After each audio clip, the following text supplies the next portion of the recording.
मुझे लगता है औरंगजेब की जरूरत इस देश में नहीं है। गलती से भी औरंगजेब इस देश में नहीं पढ़ाया जाना चाहिए। औरंगजेब को पढ़ाकर आप क्या सिखाना चाहते हैं? औरंगजेब इस देश के लिए कोई ऐसा, उसके जीवन से कुछ ऐसा नहीं मिलता है जो हमारे आने वाली पीढ़ी को वैचारिक समृद्धि प्रदान करेगा। उसकी वो तोड़ फोड़ वाली लाइफ स्टाइल और उसका वो विचार, दमन करने का, सनातनियों का, मंदिर इत्यादि को तोड़ने का, उसका जो इतिहास है, उसका जो चरित्र है। पहली बात, मैं 50-50 हूँ। राम को पढ़ाना चाहिए, इसका एग्री हुए, मैं उसको मानता हूँ, लेकिन औरंगजेब को पढ़ाना चाहिए, इसका विरोध करता हूँ। औरंगजेब न तो मदरसों में पढ़ाना चाहिए, औरंगजेब को ना ही किसी किताब में पढ़ाना चाहिए। औरंगजेब को पढ़ाने लायक कुछ भी नहीं है। ऐसा कोई विषय नहीं है जो औरंगजेब का पढ़ा के हमारे बच्चों को, आने वाली पीढ़ी को महान बनाना चाहते हैं। पहली बात, राम जी को इसलिए पढ़ाना चाहिए क्योंकि राम किसी हिंदू या इसका कोई नाम नहीं है। राम का मतलब है मानवता का नाम। जो अपनी संतान को, आने वाली पीढ़ी को अच्छी संतान बनाना चाहते हैं, उन्हें राम को पढ़ाना चाहिए। आज हमारी संतानों में जो संस्कारों की कमी आई है, वो इसीलिए आई क्योंकि हमने राम पढ़ाया ही नहीं, हमने राम को जानने की कोशिश नहीं की। और हाँ, इसलिए वो अच्छे हैं कि वो राम को पढ़ाने की सोच रहे हैं। हम अभी भी पीछे हैं, हम अभी भी पीछे हैं। अभी भी हम नहीं कह पा रहे हैं खुल के कि हमें राम हर एक स्कूल में पढ़ाना चाहिए, हर एक कॉलेज में राम को पढ़ाना चाहिए। अभी भी हम पीछे ही हैं, हम आगे नहीं है। मैं तो धन्यवाद कहूंगा कि ऐसे उन्होंने जो कहा है कि राम जी को पढ़ाएंगे, अवश्य पढ़ाना चाहिए। शायद हमसे ज्यादा, अगर वो राम को पढ़ाना शुरू कर दिए तो हमसे ज्यादा चरित्रवान उनके बच्चे होंगे, और फिर उनके बच्चे 3 तलाक नहीं लेंगे, वो एक ही पत्नी व्रत रखेंगे। तो मैं तो साधुवाद दूंगा कि वो राम जी को पढ़ाने के विचार कर रहे हैं, बहुत अच्छा कर। राम वो हैं जिन्होंने मानव को मानवता सिखाने के लिए ब्रह्म से ईश्वर से ब्रह्म से मानव बनने के लिए धरती पर आना स्वीकार किया, वो है राम।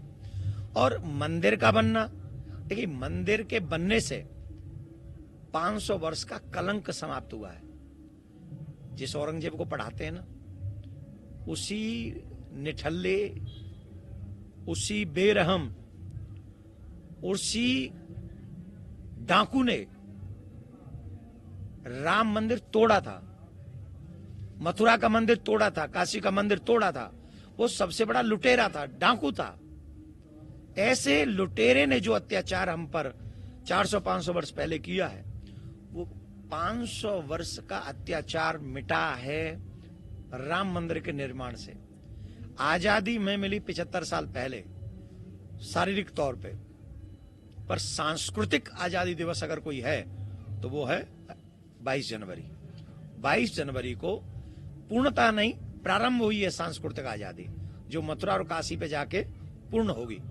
तो अभी प्रारंभ हुआ है, 25% है, बाकी के 75% अभी सब जो सांस्कृतिक आजादी है वो बची हुई है। तो राम मंदिर का बनना निश्चित सनातनियों के लिए, मानवता के लिए गौरव की बात है, और इस गौरव की बात को हमें जीना चाहिए और उसका आनंद। अगर हिंदू सोता रहा, अगर सनातनी सोता रहा, अगर भारतीय सोता रहा, तो हो सकता है ज्यादा समय भी लग जाए। 500 वर्ष तो कुछ नहीं, क्योंकि अगर हम सोते रहे तो हमारे राम की बात कौन करेगा, कृष्ण की बात कौन करेगा, काशी की बात कौन करेगा। हमें पेटों की बात करने से फुर्सत मिले तब ना हम इन सब विषय में सोचेंगे। तो जो हाई कोर्ट में है, जो सुप्रीम कोर्ट में है, और जो पार्टी पॉलिटिक्स में है, क्या उन्हें नहीं पता कि काशी में कौन है? क्या उन्हें नहीं पता कि मथुरा में कौन है? क्या उन्होंने इस देश का इतिहास नहीं पढ़ा होगा? पढ़ा तो होगा ही ना। अगर पढ़ा है तो उन्हें पता होगा मथुरा में कृष्ण हुआ था, उन्हें पता है कि काशी में विश्वनाथ की है, ज्ञानवापी है। ज्ञानवापी शब्द ही संस्कृत है, संस्कृत का शब्द है। तो ज्ञानवापी मस्जिद कैसे हो सकती है?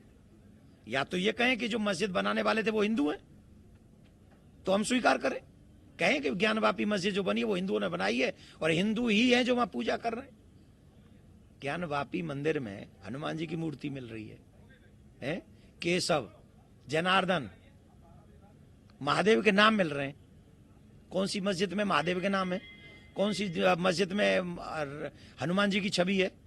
त्रिशूल कौन सी मस्जिद में है? और है तो कर क्या रहे हैं वहां? सब दूध का दूध, पानी का पानी है। इसके बावजूद भी हम लोग ये सनातनी ही हैं जो इतनी प्रतीक्षा कर रहे हैं। और हमें विश्वास है संविधान पर, हमें विश्वास है सुप्रीम कोर्ट पर और हाई कोर्ट पर। हमें आशा है कि बहुत जल्दी हमको न्याय मिलेगा। है।